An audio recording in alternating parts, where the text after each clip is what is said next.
आज आपको बताया जाएगा पेंट लाइन में दुकान वालों का प्रॉफिट, है ना। तो सबसे पहले अपने स्टार्टिंग करते हैं पुट्टी से। सबसे पहले होती है पुट्टी। अगर एक दुकानदार पुट्टी पर 10 रुपये का प्रॉफिट लेके चले तो आपके घर में कम से कम 50 कट्टे के आसपास लग जाते हैं। अब 50 कट्टे को इंटू 10 से करो तो आपका ये 500 रुपये एक दिन में प्रॉफिट होता है, ठीक है।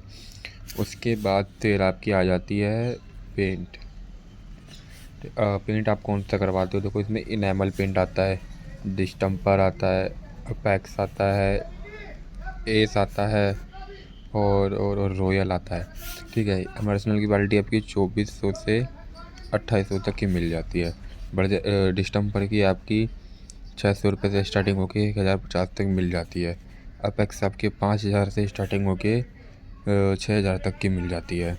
एस आपकी 2800 से लेके 3200 तक की मिल जाती है। और रॉयल आती है जो आपकी 10,000 से लेके 13,000 तक की बाल्टी मिल जाती है, ठीक है। अब इन सब में सबसे बढ़िया आपको तो पता ही लग गया होगा कि रॉयल का पेंट है जो 10,000 से लेके 13,000 के बीच तक का आता है।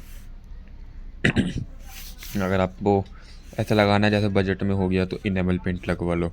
अगर आपके इससे बजट थोड़ा ज़्यादा है तो एस लगवा लो, और बाहर लगवाना तो पैक्स लगवा लो, और सबसे कम बजट है तो आपका डिस्टम्पर सबसे बेस्ट है, ठीक है। अगर आप डिस्टम्पर में बाल करो तो मैंने आपको पहले ही बताया था कि 10% से लेके 5% तक ले चलो, और कंपनी का माल है तो उसमें 2% से 3% की मार्जिन होती है ना।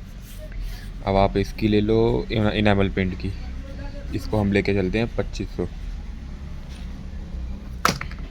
अब 2500 में से आप अपना माइनस कर दो 3%, और फिर माइनस कर दो फिर 2500। आपका एक बाल्टी में 75 रुपये बचता है इनेमल में। कितने रुपये? 75 रुपये। आप सोचो दुकानदार कितना कमाता होगा। पेंट लाइन में लॉस है बड़े भाई, लॉस। पूछो कैसे? जैसे कि आपकी पेंट की बाल्टी है, 2-3 महीना 3 महीना ज़्यादा से 4 महीने लगते हैं एक बाल्टी बिकने में। अगर ख़राब निकल गया तो ख़राब बाल्टी में लॉस हो गया। ख़राब बाल्टी में लॉस तो अपना ही होता है ना, कंपनी थोड़ी ना लेगी उसको वापस। उसके बाद फिर आपका इसमें ब्रश वगैरह हो गया। ब्रश में थोड़ा अच्छा खासा प्रॉफिट होता है। जैसे 20 रुपये का ब्रश आया, हमने 30 रुपये का फेंक दिया या 40 रुपये का फेंक दिया, उसमें थोड़ा अच्छा प्रॉफिट हो जाता है। और इसमें स्टैंडर्ड हो गया जिसको कलर की डिब्बियाँ कहते हैं, वो आपकी 38 रुपये की आती है, जो आपकी 50 रुपये की आराम से बिक जाती है, यानी 12 रुपये का वो प्रॉफिट दे के चली जाती है।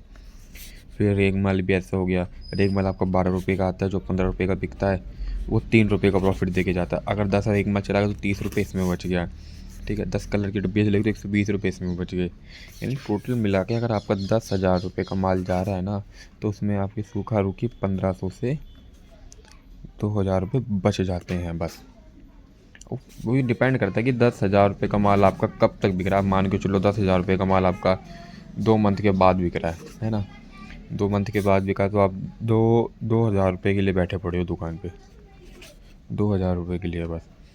अरे आपको मान के चलो आज आपकी है 14 तारीख, 14 तारीख से लेके आप 14 जनवरी तक बैठे पड़े हो, ठीक है। 2 महीना तो ऐसा ही हो गया।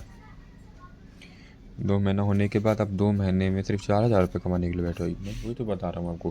पेंट लाइन में, हार्डवेयर लाइन में, पेंट लाइन में क्या, हार्डवेयर लाइन में कुछ ऐसे आइटम है जिसमें बिल्कुल ही प्रॉफिट नहीं है, और कुछ ऐसे हैं जिनमें अच्छा खासा प्रॉफिट हो जाता है। तो कुछ टाइम बाद अपने करेंगे फिटिंग की बात, पाइप फिटिंग, ठीक है। इसमें बताया जाएगा कि आपको इसमें कितना प्रॉफिट हो जाता है और कितना नहीं। अब आप, ठीक है। सबसे बड़ी बात, सबसे बड़ी बात आपका डिपेंड करता है प्लेस, फिर आपका रेट, फिर आपका कम्युनिकेशन स्किल, फिर उसके बाद आपका क्या देखा जाएगा, फिर आपका देखा जाएगा बात करने का तरीका, रहन सहन तरीका, उठने बैठने का, सामने लोगों को कैसे बिहेव करो, वो सब कम्युनिकेशन स्किल्स में आ जाता है। सबसे पहले प्लेस, रेट, फिर कम्युनिकेशन स्किल। अगर रेट ठीक है तो कम्युनिकेशन स्किल कोई डिपेंड नहीं रखेगी। कम्युनिकेशन स्किल वहाँ डिपेंड रखेगी आप सामने वाले को कैसे खींच रहे हो, बस वो डिपेंड करेगी। प्लेस तो आपको पता ही, अगर मान के चलो आप गली के अंदर दुकान खोल रहे हो, कहाँ आपको पता है रोड के बाहर है, तो फ़र्क तो पड़ेगा। अगर आपका कम्युनिकेशन स्किल भी ठीक है और प्लेस भी आपकी ठीक है, फिर डिपेंड करेगा आपका रेट। अगर वही चीज़ बाहर बिक रही है 15 रुपये की, आप उसको 20 रुपये की बेचोगे तो कहाँ से बिक जाएगी, है ना। आपको समझदार हो, ये तीनों चीज़ को पकड़ के चलना पड़ता है। फिर बताते हैं प्लेस, रेट, कम्युनिकेशन स्किल, ये तीनों चीज़ को पकड़ के चलना पड़ता है भाई, ठीक है। अब आप कुछ भी सवाल जवाब करना हो, आपको किसी और काम का पूछना हो तो आप मेरे को कमेंट कर सकते हैं।